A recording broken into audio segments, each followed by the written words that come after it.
हिमालय के ऊंचे ऊंचे बर्फीले पहाड़ों के बीच बसा हुआ था सूर्यपुरा गांव। यह गांव अपनी प्राकृतिक सुंदरता और शांत वातावरण के लिए प्रसिद्ध था।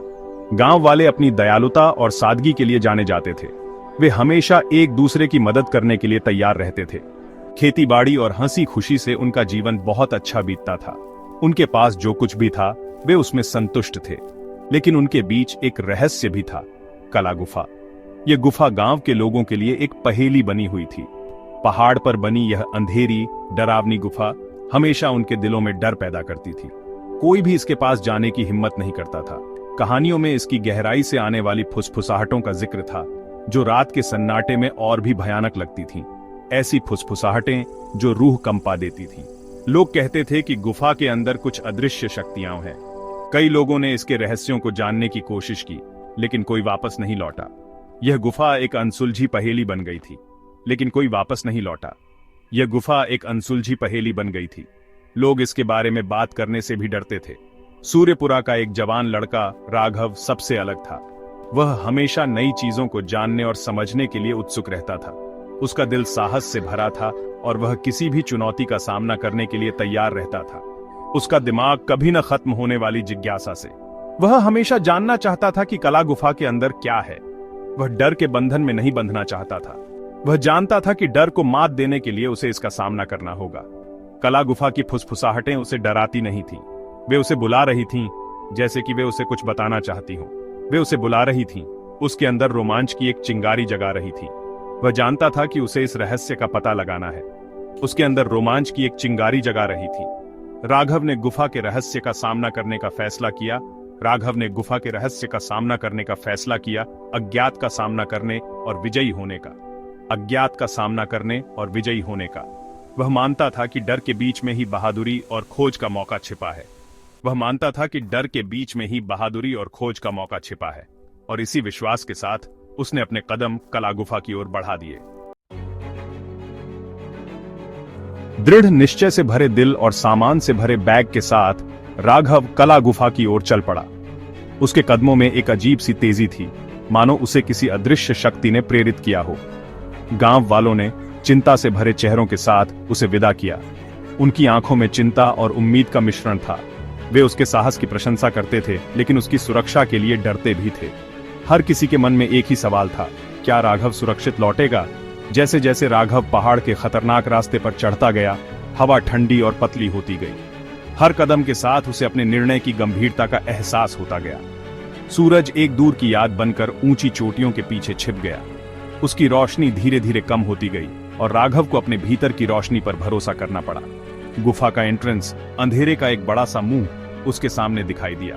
यह दृश्य उसके दिल में एक अजीब सी हलचल पैदा कर रहा था। एक गहरी सांस लेते हुए राघव कला गुफा के ठंडे आगोश में कदम रखा। उसके दिल की धड़कनें तेज हो गईं, लेकिन उसका हौसला अडिग था। धूप उसके पीछे गायब हो गई, घने अंधेरे में समा गई। हर कदम के साथ अंधेरा और गहरा होता गया। हवा भारी हो गई, गीली मिट्टी और एक अजीब सी खामोशी की गंध से भरी हुई। गुफा के अंदर की नमी ने उसकी त्वचा को ठंडा कर दिया। उसने अपना लालटेन जलाया। छोटी सी लौ भारी अंधेरे के खिलाफ आशा की किरण थी। उस रोशनी ने उसे आगे बढ़ने का साहस दिया। जैसे जैसे वह आगे बढ़ता गया, फुसफुसाहटें शुरू हो गईं, पहले धीमी फिर तेज होती गईं। उसके चारों ओर पहाड़ की हवाओं की तरह घूमती हुई। हर आवाज में एक कहानी छिपी थी और राघव उन कहानियों को सुनने के लिए तैयार था। फुसफुसाहटें उसका मजाक उड़ाती हुई उसे गुफा के पास्ट की कहानियों से परेशान कर रही थीं। ये आवाजें उसे विचलित करने की कोशिश कर रही थीं, जैसे कि वे उसे गुफा के रहस्यों से दूर रखना चाहती हों। लेकिन राघव आगे बढ़ता रहा। उसका संकल्प अडिग था। वह जानता था कि उसे इस गुफा के रहस्यों को उजागर करना है, चाहे कितनी भी मुश्किलें क्यों ना आएं। वह जानता था कि डर एक खतरनाक साथी है। यह उसके फैसले को बिगाड़ सकता है और उसे गलत रास्ते पर ले जा सकता है। राघव ने अपने मन को शांत रखा और अपने लक्ष्य पर ध्यान केंद्रित किया। गुफा के अंदर का रास्ता खतरनाक था, तंग रास्तों और फिसलन भरी ढलानों से भरा हुआ। हर कदम पर उसे सावधानी बरतनी पड़ रही थी, क्योंकि एक गलत कदम उसे गहरी खाई में गिरा सकता था। फिर भी राघव डटा रहा। उसका हर कदम उसकी अटूट भावना का प्रमाण था। उसकी आंखों में एक चमक थी जो उसके दृढ़ निश्चय को दर्शा रही थी। वह जल्द ही खुद को एक बड़े कैवर्न में पाया, जिसकी छत अंधेरे में दिखाई नहीं दे रही थी। यह जगह विशाल और भयानक थी, जैसे कि यह किसी प्राचीन रहस्य को छुपा रही हो।